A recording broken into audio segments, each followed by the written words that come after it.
Britain and the United States are facing renewed tensions over the strategic Chagos Islands, home to the critical US-UK military base at Diego Garcia.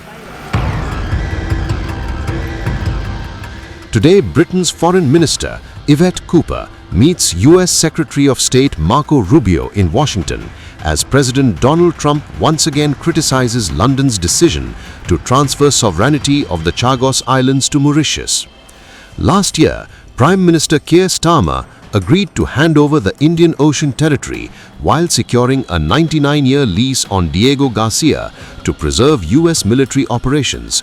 At the time, Washington approved the agreement. But Trump has repeatedly shifted his stance. In January, he blasted the deal as an act of great stupidity. Earlier this month, he appeared to soften, saying it was likely the best deal Britain could secure. Now he's criticizing it again.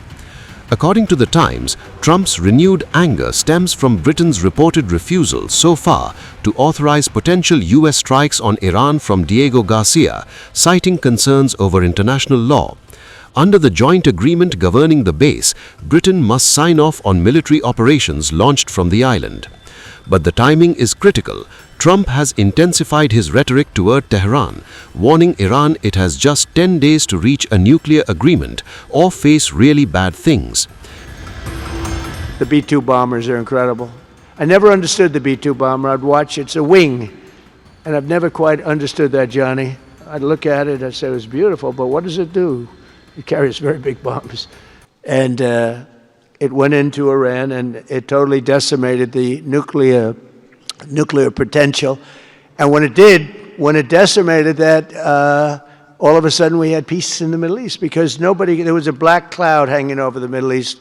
And if that wasn't done, that cloud would have been there. And countries like Saudi Arabia, countries like Qatar, nobody could have signed. You would have had that threat. You couldn't have had peace in the Middle East. So now we may have to take it a step further, or we may not. Maybe we're going to make a deal. You're going to be finding out over the next probably 10 days. All of these countries are working together around the vision of a Middle East that is free from the curse of extremism and terror. And now is time. And by the way, even people with extremism and preaching extremism, they're exhausted. They're tired. It's been going on for too many years. I don't care who you are. They're tired. They want peace. And now is the time for Iran to join us on a path that will complete what we're doing. And if they join us, that'll be great. If they don't join us, that'll be great too. But it'll be a very different path. They cannot continue to threaten the stability of the entire region, and they must make a deal. Or if that doesn't happen, I maybe can understand. If it doesn't happen, it doesn't happen. But bad things will happen if it doesn't. With the commitments announced today, the Board of Peace is proving that it does not just convene countries, it devises and implements, and real solutions happen. We've come up with solutions. This is so little talk. This is very little talk, all action. First time, it was always talk in the Middle East. People would talk about peace in the Middle East, and then they'd go home and they'd never even think about it again. Nothing would happen. We're providing a model for how responsible sovereign nations can cooperate to take responsibility for confronting problems in their own regions.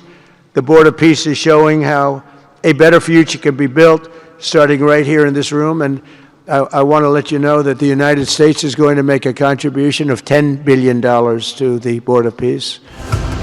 Diego Garcia has recently played a major role in Middle East operations, including missions targeting Yemen's Houthis and humanitarian aid flights to Gaza. Britain's Ministry of Defense declined to comment on operational matters, but reaffirmed support for diplomatic talks between Washington and Tehran.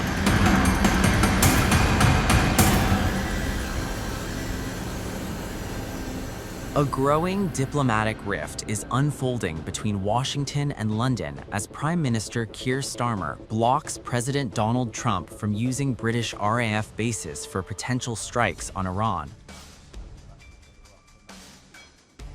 According to reports, the White House sought permission to use RAF Fairford in Gloucestershire for long-range bombing operations as part of contingency plans targeting Tehran. But the UK has refused consent, citing legal concerns that participating in preemptive strikes could breach international law.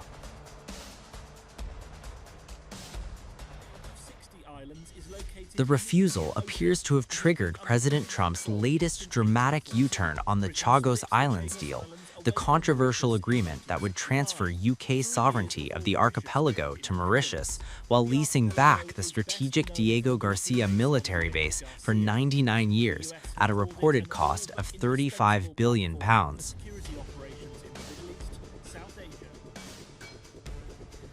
After a call with Starmer, Trump took to Truth Social on Wednesday, branding the agreement a big mistake and warning Britain not to give away Diego Garcia.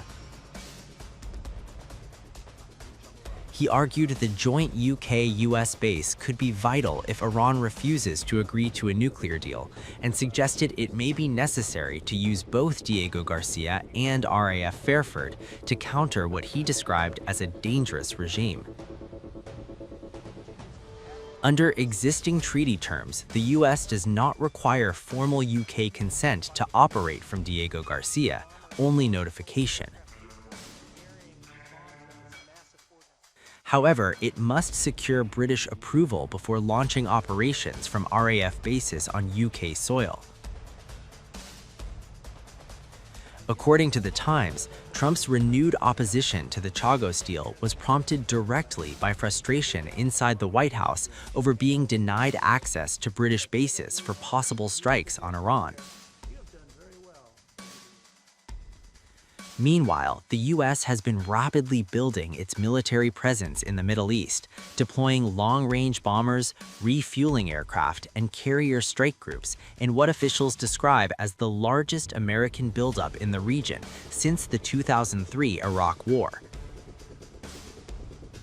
Reports suggest Trump has been told US forces could be ready for action by Saturday, February 21st, if the nuclear talks in Geneva collapse. The UK government maintains that a political process between Washington and Tehran is ongoing and says its priority remains regional security. Now, with Trump issuing a 10-day deadline to Tehran, the coming days could test not only Britain's diplomacy with Iran, but the strength of the US-UK special relationship itself.